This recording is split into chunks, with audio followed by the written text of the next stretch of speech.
Platform बिस target academy में आज की क्लास में हम डिस्कस करने वाले हैं अब आधुनिक काल। पिछली क्लास में हमने गोरखा शासन को समाप्त किया था और अब जो हम आगे पढ़ेंगे वो पढ़ेंगे हम आधुनिक काल। पिछली क्लास में मध्यकाल समाप्त हो चुका था और जो आज की क्लास में हम डिस्कस करने वाले हैं वो करेंगे पहले तो ब्रिटिश कमिश्नर, ठीक है। लेकिन ब्रिटिश कमिश्नर से पहले डिस्कस करने से पहले हमें समझना होगा कि जो ब्रिटिशर थे उनके पास कितनी कितनी टेरिटरी थी और वो कितनी टेरिटरी में अपना शासन कर रहे थे और उन्होंने शासन किस किस जगह और कैसे कैसे किया, ठीक है।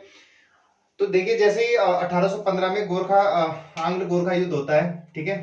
तो उसके बाद संगोली की संधि होती है 4 मार्च 1816 को, ठीक है।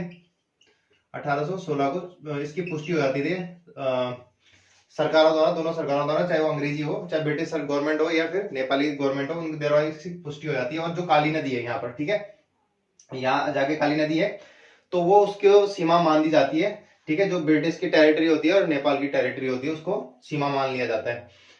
तो जो अब इसके बाद इन्होंने संधि की थी इसके सुदर्शन शाह से। तो सुदर्शन शाह की राजधानी उस टाइम, मतलब जो पवार वंश की राजधानी हुआ करती थी वो श्रीनगर हुआ करती थी, ठीक है। तो अंग्रेजों ने सुदर्शन शाह से 5 लाख रुपए मांगे, तो जिसको देने में वो असमर्थ था। तो इन्होंने क्या करा कि हमें आपकी टेरिटरी दे दो बदले में, धन के बदले में, ठीक है। तो इन्होंने सीमा निर्धारण करी कि अलकनंदा, जो ये वाला क्षेत्र है अलकनंदा का, ठीक है, ये अलकनंदा है, इसके पूर्वी वाला क्षेत्र, इसके पश्चिमी वाला क्षेत्र आप रखिए और जो पूर्वी वाला क्षेत्र होगा ये हम रखेंगे और आप अपनी राजधानी को यहाँ से स्थानांतरित कर दीजिए, ठीक है। तो ये अपनी राजधानी को कहाँ लेके गया था? टिहरी। कहाँ से? श्रीनगर से। और लेकिन जो पश्चिमी वाला पोर्शन था वो भी पूरा नहीं दिया, उसमें देहरादून और कुछ ये वाला रवाई वाला क्षेत्र, ये देहरादून वाला क्षेत्र है, ठीक है। ये टिहरी नरेश को नहीं दिया, ठीक है। हरिद्वार तो उस टाइम था ही नहीं, ये सहारनपुर में आता था, ठीक है। तो जो देहरादून वाला क्षेत्र है ये ब्रिटिश ने अपने पास रखा। तो ये पूरी टेरिटरी ये जो ये वाली थी, ठीक है। तो इतना क्षेत्र ये टिहरी नरेश को दिया हुआ था, ठीक है। और बाकी का क्षेत्र जो ये था ये अपने ब्रिटिशर्स के पास था। बाद में ब्रिटिशर्स ने क्या करा, ये जो देहरादून है इसको भी अलग कर दिया यहाँ से, और यहाँ से उठा के इसको जो सहारनपुर में था, ठीक है, ये जो एरिया था ये सहारनपुर में, इसको सहारनपुर में शामिल कर दिया। तो बाकी जो बचा ये इन्होंने कुमाऊं कमिश्नरी, इसको क्या कहा? कुमाऊं कमिश्नरी, ठीक है। इसको टोटल कुमाऊं कमिश्नरी, और इसका मुख्यालय किसको रखा? अल्मोड़ा को, ठीक है। किसका मुख्यालय? कुमाऊं कमिश्नरी का मुख्यालय किसको रखा? अल्मोड़ा को। उसके बाद जो गढ़वाली क्षेत्र था उसका मुख्यालय था श्रीनगर। बाद में इसका ट्रांसफर कहाँ कर देते हैं? पौड़ी में, क्योंकि श्रीनगर में बहुत गर्मी होती है और पौड़ी ठंडा इलाका है, ठीक है। तो पौड़ी में इसको क्या कर देते हैं? स्थानांतरित कर देते हैं। तो चलिए अब एक एक करके इनके कमिश्नर पढ़ते हैं और साथ साथ इनको डिस्कस करते रहेंगे कि किसने किस टाइम पर क्या क्या किया, ठीक है। आइए पहले देख लेते हैं जो उत्तराखंड का यानी कुमाऊं का पहला कमिश्नर, ठीक है। तो वो ई गार्डनर हुआ, लेकिन ये 1 साल ही रहा, 1815 से 16 तक। और इसको प्रथम कमिश्नर पूछा जाता है कि कुमाऊं का प्रथम कमिश्नर कौन था? तो कौन था? ई गार्डनर, ठीक है। इसके टाइम पे पहला भूबंदोबस्त हुआ। जो ये भूबंदोबस्त है इसको अलग से कवर करेंगे, ठीक है। जो ब्रिटिश काल में जो भूबंदोबस्त हुए, ठीक है, उसको हम अलग से कवर कर लेंगे।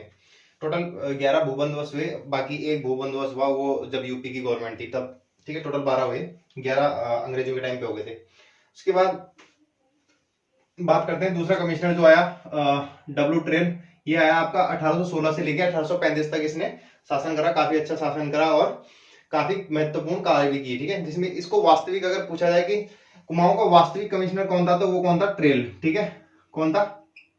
ट्रेल क्या था? वास्तविक कमिश्नर था। उसके बाद इसने डाक सेवा, तो सबसे पहले पूरे उत्तराखंड में क्या करा इसने? डाक सेवा, ठीक है। डाक सेवा क्यों जरूरी थी? क्योंकि देखिए संचार का माध्यम क्या था उस टाइम? डाक था। तो उन्होंने डाक सेवा पहले स्टार्ट करी, ठीक है, ताकि संचार अच्छे से हो सके। अब ये रूल कर रहे थे तो इनको अपनी सुविधाएं भी तो देखनी थी और किस तरीके से कम्युनिकेशन हो सके, किस तरीके से टेरिटरी पे पूरा अच्छे से शासन कर सके, ठीक है। उसके लिए क्या जरूरी था? संचार जरूरी था, ठीक है। तो डाक सेवा आरंभ करी पूरे उत्तराखंड में। उसके बाद इसने देहरादून को बताया था कि 1817 में इसने देहरादून को हटा दिया था, ठीक है, कुमाऊं कमिश्नरी से, और कश्मीर डाल दिया था सहारनपुर में। उसके बाद 1819 में सबसे पहले पटवारी पद के सृजन किए, क्योंकि राजस्व को देखना था, ठीक है, राजस्व से संबंधित सारे कार्य करने थे। तो पटवारी पद का इसने सृजन करा 1819 में। 1820 में कोर्ट फीस के तौर पे स्टाम्प पेपर जारी करे। उसके बाद 1821 में मोस्ट इंपोर्टेंट हो जाता है ये पॉइंट कि इसने पौड़ी में जेल की स्थापना कब करी? 1821 में, ठीक है। 1821 में पौड़ी में जेल की स्थापना करी। अभी तक ये मुख्यालय नहीं बना था पौड़ी, ठीक है, लेकिन यहाँ पे जेल की स्थापना कर दी थी। आपने अगर देखा होगा ऊपर पहाड़ी पर बसा हुआ है ये, ठीक है। उसके बाद 1822 ईस्वी में इसने कुमाऊं में आबकारी विभाग की स्थापना करी, ठीक है। कब? 1822 में। और 1822 में एक काम और करा इसने, कुली बेकारी को कम करने के लिए। अब देखिए जो अंग्रेज थे ना, जैसे अंग्रेज आए तो इनके टाइम पे कुली बेकारी व्यवस्था स्टार्ट हो गई थी, ठीक है। मतलब अब जो अंग्रेज आते थे उनके सामान ढोना, उनका सामान ले जाना, उनके लिए खाने पीने की व्यवस्था करना, क्योंकि ये तो ऐसे ही थे, नवाब थे, ठीक है। तो ये क्या करते थे, कुली बेगारी। अब कुली बेगारी के लिए पैसा नहीं देते थे, ठीक है, फ्री में कराते थे काम। तो उसके बाद क्या हुआ, इसको कम करने के लिए सबसे पहले ट्रेल ने क्या करा, खच्चर सेना की स्थापना करी। कब? 1822 ईस्वी में। उसके बाद जो इसका महत्वपूर्ण कार्य है, इसने ट्रेल दर्रे की खोज करी। कब? 1803 में। ट्रेल दर्रा किसको जोड़ता है? बागेश्वर को पिथौरागढ़ से जोड़ता है, ठीक है, ध्यान रखना। उसके बाद 1834 ईस्वी में इसने हल्द्वानी की स्थापना करी, जो कि मोस्ट इंपोर्टेंट हो जाता है। और 1835 में इसने ये सेवानिवृत्त हो गया था, ठीक है। उसके बाद नेक्स्ट कमिश्नर देख लेते हैं। उसके बाद नेक्स्ट जो कमिश्नर हुए वो है कर्नल गोयन, जो कि 36 से 38 यानी 2 साल रहे, ठीक है, 2 साल रहे। और सबसे पहले इन्होंने क्या करा, दास प्रथा, बाल विक्रय और महिला विक्रय पर प्रतिबंध लगाए। और जो दास प्रथा थी उसको 1836 में पूर्ण तरह समाप्त कर दिया, ठीक है। उसके बाद जो गोरखाकालीन एक न्याय व्यवस्था थी, कौन सी? गौलादीप। गौलादीप आप जानते होंगे, जिसमें जो दोषी होता था, जो अपराधी होता था, सॉरी, जो अपराधी होता था उसको गर्म छड़ पकड़ के एक निश्चित दूरी तय करनी होती थी। और अगर उसके हाथ जल गए तो अजीबोगरीब व्यवस्था थी, न्याय व्यवस्था थी। अगर उसके हाथ जल गए तो वो दोषी है, अगर नहीं जले तो वो दोषी नहीं है, ठीक है। तो उसको भी समाप्त कर दिया, ठीक है। उसके बाद 1837 में थाने की स्थापना करी, कहां पर? अल्मोड़ा में। और उसके बाद सदर अमीन के पद नियुक्त किए थे। सदर अमीन क्या करते थे? ये वसूली करते थे, ठीक है, जितना भी लगान वगान होता था, ठीक है, उसको वसूली करते थे, जो भी किसान होते थे उनसे। उसके बाद जॉर्ज लुसिंगटन 1838 से 48, 10 साल ये कमिश्नर रहे, 38 से 48 तक। देखिए जो कमिश्नर था ना, कुमाऊं कमिश्नर, वो टोटल पूरा उत्तराखंड में जो ब्रिटिश का जो इलाका था वहां पर कुमाऊं कमिश्नरी का शासन था, ठीक है। तो उसके बाद इसके टाइम पे क्या हुआ कि एक जनपद का यानी गढ़वाल जनपद का गठन किया गया, ठीक है। गढ़वाल कुमाऊं था, ये भी कुमाऊं कमिश्नरी के अंडर में, ठीक है, ये भी कुमाऊं कमिश्नरी के अंदर, लेकिन एक जनपद का, अलग जनपद का गठन कर दिया है, क्योंकि जो कुमाऊं कमिश्नरी का मुख्यालय था वो अल्मोड़ा था, ठीक है। तो अल्मोड़ा जनपद था उस टाइम, और एक फिर गढ़वाल जनपद का गठन कर दिया गया, ठीक है। और उसका मुख्यालय श्रीनगर कर दिया गया। कहां पर? कुमाऊं कमिश्नरी से पृथक करके गढ़वाल जनपद का गठन किया गया, और उसका मुख्यालय यहाँ पे लिख लेना, श्रीनगर, ठीक है, श्रीनगर उसका मुख्यालय कर दिया गया। और उसके एक साल बाद, कब की बात है? 1839, एक साल बाद 1840 में उसका मुख्यालय ट्रांसफर करके, क्योंकि यहाँ पे गर्मी थी तो यहाँ का मुख्यालय यहाँ से ट्रांसफर करके कहाँ कर दिया गया? पौड़ी गढ़वाल, ठीक है। तो 1840 में पौड़ी गढ़वाल में इसका गठन कर दिया गया। लेकिन जो ये टोटल जो प्रशासन यहाँ का जो चलता था ना, वो कुमाऊं कमिश्नरी से चलता था, ठीक है। बस ये प्रशासनिक सुविधा के तौर पर इन्होंने गढ़वाल जनपद का गठन करा, ठीक है। उसके बाद 1843 ईस्वी में नैनीताल में थाने की स्थापना करी। देखिए इस टाइम तक नैनीताल थाना, ये जनपद नहीं था, ये 1891 में अलग जनपद बनते हैं। कौन? नैनीताल और अपना अल्मोड़ा, ठीक है। अभी तक दो ही थे, कुमाऊं कमिश्नरी, इधर गढ़वाल जनपद, ठीक है। लेकिन गढ़वाल जनपद का भी जो शासन प्रशासन चलता था वो कुमाऊं कमिश्नरी से ही चलता था। 1843 में नैनीताल में थाने की स्थापना होती है। यहाँ 1837 में अल्मोड़ा में थाने की स्थापना होती है, ठीक है। एक ध्यान रखना, अल्मोड़ा में 1837 और 1843 नैनीताल में। किसके काल में? 1837 में किसके काल में? कर्नल गोयन के। और 1843 में किसके काल में? टॉम लुसिंगटन के काल में। उसके बाद 1848 में इसने डिस्पेंसरी कमेटी का गठन करा, और 1839 में इसकी वहीं पे नैनीताल में मृत्यु हो जाती है। उसके बाद पढ़ते हैं नेक्स्ट हेनरी बेटन। उसके बाद देख लेते हैं जो कमिश्नर था हेनरी बेटन। हेनरी बेटन रहा 1848 से 56 तक, यानी कि 8 साल के लगभग ये इसने वहां पर प्रशासन संभाला। 1840 में और 1844 में, सबसे पहले इसने 1840 में कहां पर भूबंदोबस्त कराया? अपना गढ़वाल क्षेत्र में। फिर 1844 में कहां पर कराया? कुमाऊं में, ठीक है। और मोस्ट इंपोर्टेंट पॉइंट, 1855 में इसने क्या किया कि जो कुमाऊं कमिश्नरी का मुख्यालय हुआ करता था इससे पहले अल्मोड़ा में, उसको स्थानांतरित करके कहां कर दिया गया? नैनीताल में। जो नैनीताल में इसने मुख्यालय स्थानांतरित किया, ये डेट, ये ईयर एग्जैक्टली पूछता है कि नैनीताल को कुमाऊं कमिश्नरी का मुख्यालय कब बनाया गया। तो कब बनाया गया? 1855 में। इससे पहले कहा था? अल्मोड़ा में, ठीक है। उसके बाद इसे कुमाऊं कमिश्नरी का स्वर्ण काल भी कहते हैं, ठीक है। अब देखिए, इसको बोलते हैं कुमाऊं कमिश्नरी का स्वर्ण काल, ठीक है। आगे आएगा हेनरी रैमजे, उसको बोलते हैं उत्तराखंड ब्रिटिश का स्वर्ण काल, ठीक है। दोनों में कंफ्यूजन नहीं होना। उत्तराखंड ब्रिटिश का स्वर्ण काल किसे कहा जाता है, उसे वो कहा जाता है हेनरी रैमजे के शासन, जो प्रशासन जो इन्होंने काल संभाला, ठीक है, उसको बोलते हैं ब्रिटिश का स्वर्ण काल। और जो हेनरी बैटन है, ठीक है, हेलिन बैटन है, उसको बोलते हैं कुमाऊं कमिश्नरी का स्वर्ण काल। अब बात करते हैं 1856 में रिटायर हो गए थे, ठीक है। उसके बाद 1856 में बने कौन, हेनरी रैमजे, ठीक है। ये बहुत उदारवादी किस्म के इंसान थे, ठीक है। स्कॉटलैंड के निवासी थे, स्कॉटलैंड जो कि यूनाइटेड किंगडम का हिस्सा है, ठीक है।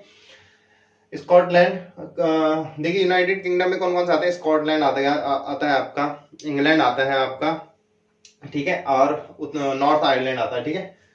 तो ये क्या आता है, वेल्स आता है, ठीक है। हाँ, उसके बाद स्कॉटलैंड का निवासी था, और किसका चचेरा भाई था, लॉर्ड डलहौजी, जो कि इस टाइम क्या था, गवर्नर जनरल था, कहाँ पे, उस पे भारत का गवर्नर जनरल कौन था, लॉर्ड डलहौजी, ठीक है, इसी टाइम पीरियड में। उसके बाद 1857 की क्रांति में कौन बन जाता है आपका वायसराय, जो जनरल गवर्नर जनरल का पद होता है वो चेंज होकर क्या बन जाता है, वायसराय का, ठीक है। तो किसका चचेरा भाई था, लॉर्ड डलहौजी का चचेरा भाई था कौन, आपका हेनरी रैमजे। उसके बाद इसके टाइम पे किसकी क्रांति हुई, 1857 की क्रांति, क्योंकि इसका टाइम पीरियद क्या है, 56 से 84 है, ठीक है। अच्छा खासा इसने शासन संभाला।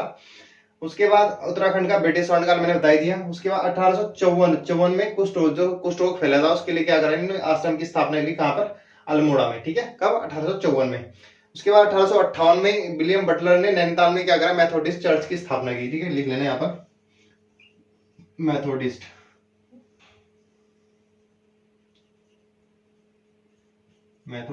चर्च की स्थापना की, ठीक है, ये लिख लेना, मेथोडिस्ट चर्च की स्थापना की। मोस्ट इंपोर्टेंट पॉइंट, 1850 में रामनगर की स्थापना की। कुमाऊं का बेताज बादशाह और राजा राम जी की इसको उपाधि दी गई है। 1863 ईस्वी में ब्रिगेड द्वारा यहाँ पर भू बंदोबस्त किया गया, ठीक है। ये इसकी चर्चा हम बंदोबस्त में अलग से कर लेंगे, ठीक है। उसके बाद देख लेते हैं फिशर, देखिए फिशर इतना इंपॉर्टेंट नहीं, एक साल इसने प्रशासन को संभाला। उसके बाद आ जाता है आपका एच.जी. रॉस, तो ये कुमाऊं कमिश्नरी बनता है 2 साल के लिए, 85 से 87 के लिए रॉस।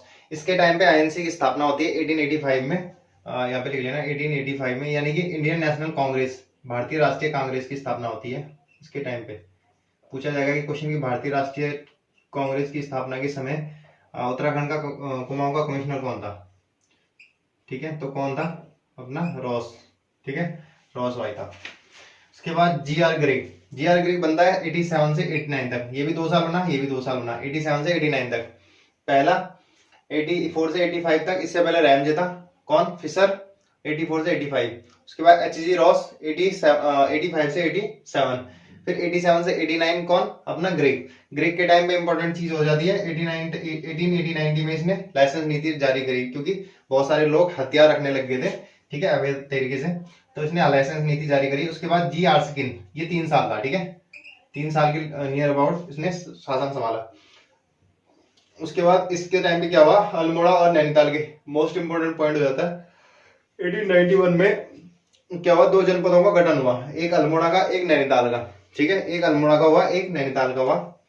कुमाऊं को 2 जिलों में विभाजित कर दिया गया, एक अल्मोड़ा, एक नैनीताल, और दूसरा जनपद कौन था, गढ़वाल जनपद, ठीक है। तो 3 जनपद इस टाइम तक हो चुके थे, अल्मोड़ा, नैनीताल और आपका गढ़वाल जनपद, ठीक है, जहां जो कि गढ़वाल जनपद का मुख्यालय कहां था, पौड़ी में, और इस टाइम कुमाऊं कमिश्नरी का मुख्यालय कहां था, आपका नैनीताल में, ठीक है, कब, 1855 में। इसके बाद डी.टी. गैबर्ट्स 1992 से 94 तक, इसके टाइम पे इंपॉर्टेंट चीज है, पशु मुक्तेश्वर में जो होता है, किसकी स्थापना होती है, पशु अनुसंधान संस्थान, ठीक है।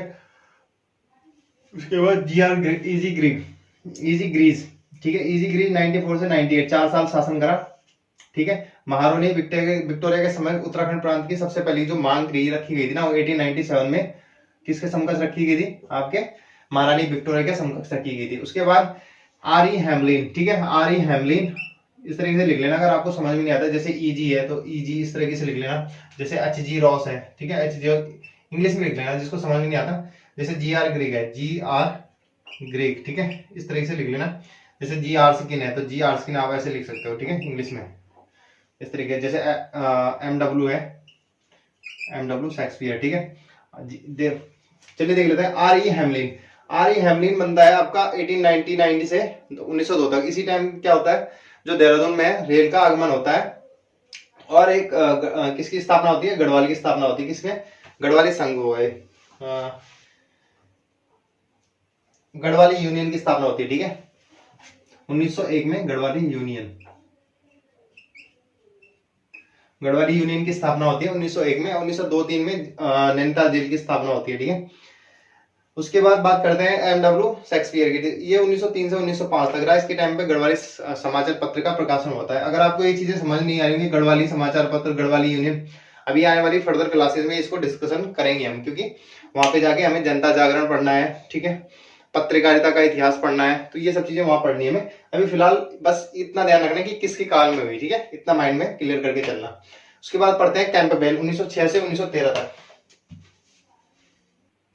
चलिए बाकी के कमिश्नर फटाफट से देख लेते हैं। देखिए जो कैंपबेल था 1906 से 1913 ईस्वी तक इसने प्रशासन को संभाला और इसके टाइम पे बहुत सारी महत्वपूर्ण घटनाएं हुई। देखिए जो सबसे पहली पुरानी देश की परियोजना है ग्लोगी विद्युत परियोजना, इसी के टाइम पे स्टार्ट हुई थी। कौन सी है? ग्लोगी, लिख लेना, ग्लोगी विद्युत परियोजना। थोड़ा स्पीड में लिखा है मैंने, समझ नहीं आ रहा होगा। देखिए 1908 में इसके टाइम पे कुली एजेंसी की स्थापना हुई, जो की जोधपुर सिंह नेगी के द्वारा, ठीक है। उसके बाद 1912 ईस्वी में अल्मोड़ा कांग्रेस की स्थापना हुई। देखिए बाद में डिटेल में पढ़ेंगे, जैसे अल्मोड़ा कांग्रेस हो गया, कुमाऊं परिषद हो गया, गांधी जी कब आए, गांधी जी ने क्या क्या काम किए, आने वाली क्लासेस में हम धीरे धीरे पढ़ेंगे। बस यहाँ पे देखना है कि किस इनके टाइम पे क्या क्या घटनाएं हुई, ठीक है। 1914 में होम रूल लीग की स्थापना हुई, ठीक है। उत्तराखंड में होम रूल लीग की स्थापना 1914 में ही हो गई थी, लेकिन जबकि भारत मतलब देश लेवल पे भारत में इसकी स्थापना कब होती है? 1916 ईस्वी में, ठीक है।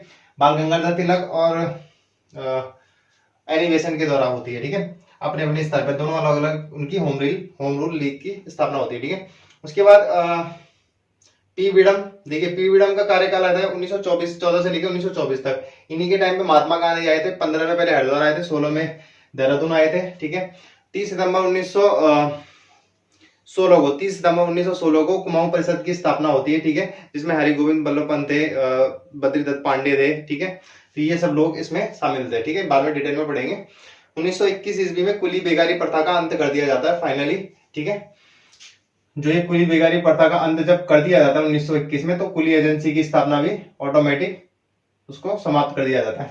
एजेंसी की स्थापना 23 में होती है, लेकिन कुली बेगारी प्रथा का अंत इसमें 1921 में उत्तरायणी मेला जो कि बागेश्वर में लगता है, उसके अवसर पर इसकी समाप्ति कर दी जाती है। उसके बाद जो बाकी के राजा हैं, ठीक है, उनको देख लेते, भाई राजा कह रहा हूं मैं, उनके बाद जो बाकी के कमिश्नर हैं उनको देख लेते हैं, ठीक है, इंपॉर्टेंट हो जाते हैं। देखिए एनसी स्टिप 1925 से 31 तक, ठीक है। उसके बाद एलएम, देखिए स्टिप के टाइम पे ही वो एक भूबंदोबस्त कराया था, किसने? इबर्सन ने, जो बाद में फिर कमिश्नर बना था, ठीक है। ये रहा एनसी स्टिप 1925 से 31, एलएम स्टब्स 31 से 33, एलो गोयन 33 से 35, एडब्ल्यू इवर्सन, ये बाद में क्या बनता है फिर कमिश्नर 1935 से 39 में, ठीक है। ये है जीएल विवियन 1939 से 41 तक। उसके बाद 41 से 43 तक जीएस टीजी से एक्टन। देखिए इसके टाइम पे क्या होता, भारत छोड़ो आंदोलन की घटना हुई थी, ठीक है।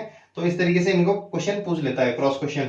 जैसे डब्ल्यू फिनले है, अब ये इंपॉर्टेंट क्यों हो जाता है? क्योंकि ये अंतिम कुमाऊं का कमिश्नर था, ठीक है। उसके बाद प्रथम जो स्वतंत्र भारत का कमिश्नर कौन था, मतलब कुमाऊं का, स्वतंत्र कुमाऊं का कमिश्नर कौन था?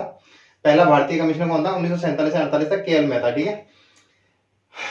तो ये कुछ इस तरीके से कार्यक्रम है, जिसमें से कि ये आपको याद होना ही चाहिए। देखिए स्टिप, इसके टाइम पे भूबंदोबस्त हुआ कौन सा? इबर्सन ने के द्वारा कराया गया था, ठीक है। स्टफ इतना इंपॉर्टेंट नहीं है। उसके बाद चाहे तो इनको जोड़ सकते हो आप, जो वो वाली घटना है, भारत की घटनाएं हैं, जैसे एलएम स्टब्स हो गया 1931 से 33, इसके टाइम पे क्या घटनाएं हुई थी? गांधी इरविन समझौता हुआ था, ठीक है। इस तरीके से आप इसको कोरिलेट कर सकते हो, मतलब एक दूसरे रिलेट कर सकते हो। जैसे एलो गोयन हो गया 33 से 35, फिर डब्ल्यू इवर्सन हो गया 35 से 39, ठीक है। उसके बाद जीएल विवियन हो गया 39 से 41, फिर एक्टन थोड़ा सा ध्यान रखना, क्योंकि इसके टाइम पे क्या हुआ था, भारत छोड़ो आंदोलन वाली घटना हुई थी, ठीक है। जीएस एक्टन 41 से 43 तक, 43 से 47 डब्ल्यू फिनले, ये आपको याद होना चाहिए, क्योंकि अंतिम ब्रिटिश कुमाऊं का कमिश्नर था, ठीक है। और पहला भारतीय कमिश्नर कौन था? केएल मेहता, ठीक है। तो ये आपको याद होनी चाहिए। उसके बाद नेक्स्ट क्लास में हम डिस्कस करने वाले हैं भूबंदोबस्त, ठीक है। तो भूबंदोबस्त देख लेंगे, उसके बाद फिर नेक्स्ट क्लास में आगे प्रोसेस करते रहेंगे, ठीक है। चलिए फिर इस क्लास को यहीं समाप्त करते हैं, मिलते हैं नेक्स्ट क्लास में, तब तक के लिए धन्यवाद, जय हिंद।